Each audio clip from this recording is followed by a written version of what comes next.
Hello மக்களே! Welcome to the channel. எல்லாரும் எப்படி இருக்கீங்க? இன்னைக்கு நம்ம பார்க்க போறது, பொட்டேட்டோவும் மஷ்ரூம் வச்சுட்டு ஒரு கறி செய்ய போறோம். சப்பாத்தி, பூரி, தோசை இதுக்கெல்லாம் ரொம்ப சூப்பரா இருக்கும். நல்ல ஒரு மேட்ச். வாங்க எப்படி செய்றதுன்னு பார்த்துருவோம். ஒரு கடாய் வச்சுக்கோங்க. அது நல்லா ஹீட் ஆனதுக்கப்புறமா ஒரு டீஸ்பூன் ஆயில் போட்டுக்கோங்க. ஆயில் நல்லா ஹீட் ஆனதுக்கப்புறமா பெரிய வெங்காயம் ஒண்ணு ஸ்லைஸ் பண்ணி ஆட் பண்ணிக்கலாம். நல்லா பெருசா எடுத்திருக்கேன் ஒரே ஒரு வெங்காயம். சின்னதா இருந்தா 2 ஆட் பண்ணிக்கோங்க. ஆட் பண்ணிட்டு நல்லா மிக்ஸ் பண்ணி விட்டு நல்லா வதக்கி விட்டுறணும். இந்த வெங்காயம் வதங்கி கண்ணாடி பதம் வர வரைக்கும் வதக்கி விட்டுக்கோங்க. இந்த பதம் வந்ததுக்கப்புறமா இதை எடுத்து ஓரமா வச்சுக்கலாம். இது நம்ம அரைக்கணும். அதனால நல்லா கூல் டவுன் பண்ண விட்டுருங்க. இதை எடுத்து ஓரமா வச்சதுக்கப்புறமா அதே கடாயில ஆயில் கொஞ்சம் அதிகமா ஆட் பண்ணிக்கோங்க. ஏன்னா நம்ம கட் பண்ணி வச்சிருக்க உருளைக்கிழங்கு அதில் ஆட் பண்ண போறோம். இதில் 2 உருளைக்கிழங்கு குட்டி குட்டியாக கட் பண்ணதை ஆட் பண்ணிக்கோங்க. ஆட் பண்ணிவிட்டு இந்த எண்ணெயிலே நல்லா வதங்கி வரணும். இதுலேயே ஒரு 80% போல் குக் ஆகிடணும். அந்த அளவுக்கு நீங்கள் இதில் நல்லா வதக்கி விட்டுக்கணும்.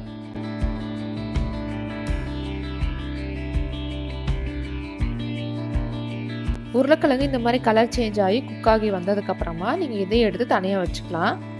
அடுத்ததாக நான் வந்து அரைக்க போகிறோம் பேஸ்ட்டு. நம்ம வதக்கி வச்சுருக்கோம் இல்லையா வெங்காயம், அது கூட பூண்டு 5-6 பல், காரத்துக்கு ஏற்ற மாதிரி பச்சை மிளகாய், ஜீரகம் கொஞ்சம் ஆட் பண்ணி இந்த மாதிரி பேஸ்ட்டாக அரைச்சி எடுத்து வந்துக்கோங்க. அதே கடாயில் ஆயில் போட்டுக்கலாம். ஆயில் நல்லா ஹீட் ஆனதுக்கப்புறமா இது கூட கடுகு ஆட் பண்ணிக்கோங்க. கடுகு வெடிச்சதுக்கப்புறமா கொஞ்சமாக பெருங்காயம் ஆட் பண்ணிவிட்டு கட் பண்ணி வச்சுருக்க பூண்டை இது கூட ஆட் பண்ணிக்கோங்க. ஆட் பண்ணிட்டு நல்லா மிக்ஸ் பண்ணி விட்டிங்கன்னா இந்த மாதிரி நல்லா பொரிஞ்சு வந்துடும் பூண்டு. இதுக்கப்புறமா நம்ம டைரெக்டாக நம்ம அரைச்சி வச்சுருக்க பேஸ்ட் ஆட் பண்ணிக்கலாம். ஆட் பண்ணிவிட்டு மிக்ஸி ஜாரில் கொஞ்சமாக தண்ணி ஊற்றிட்டு நல்லா மிக்ஸ் பண்ணி விட்டுருங்க.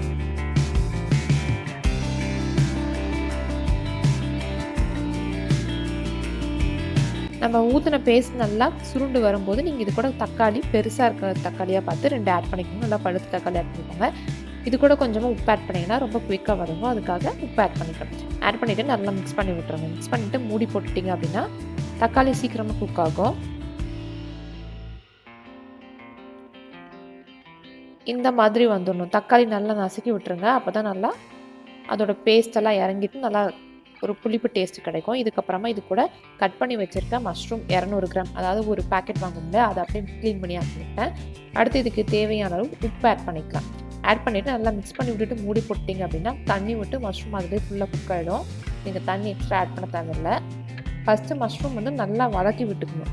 நல்லா வதங்கலை அப்படின்னா அது வந்து ஃபுட் பாய்சன் ஆகிடும். அதனால நல்லா வதக்கினதுக்கப்புறமா இது கூடவே காரத்துக்கு ஏற்ற மாதிரி மிளகாத்தூள், மஞ்சள் தூள், அப்புறம் கொத்தமல்லி தூள் ஆட் பண்ணிக்கோங்க.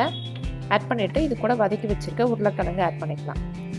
ஆட் பண்ணிவிட்டு இந்த மசாலா ராஸ்மல் போகிற மாதிரி மிக்ஸ் பண்ணி விட்டுருங்க.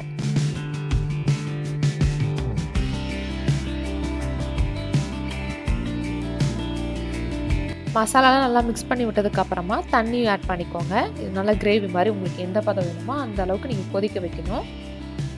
தண்ணி ஆட் பண்ணிவிட்டு நல்லா மிக்ஸ் பண்ணி விட்டுருங்க. ஆல்ரெடி எல்லாமே ஓரளவுக்கு வதக்கிட்டோம் அப்படிங்கிறதுனால உருளைக்கிழங்கு மட்டும் ஒரு 20% குக் ஆகணும். அதுக்கேற்ற மாதிரி நீங்கள் தண்ணி ஆட் பண்ணிக்கோங்க.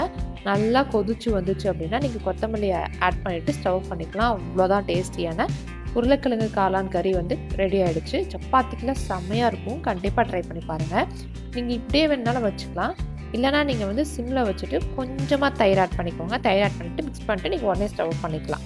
தயிர் போட்டு ரொம்ப நேரம் கொதிக்க வைக்கக்கூடாது. மிக்ஸ் பண்ணிட்டு நீங்கள் அப்படியே ஸ்டவ் பண்ணிட்டு நீங்கள் சர்வ் பண்ணிக்கலாம். அவ்வளோதான், ரொம்ப டேஸ்டியான குருமா ரெடி. இதை ட்ரை பண்ணி பாருங்கள் கண்டிப்பாக. இந்த ரெசிபி பிடிச்சிருந்துச்சுன்னா வீடியோ லைக் பண்ணிவிட்டு மறக்காமல் நம்ம சேனலை சப்ஸ்கிரைப் பண்ணிக்கோங்க. இதே மாதிரி நிறைய ரெசிபிஸ் பார்க்க.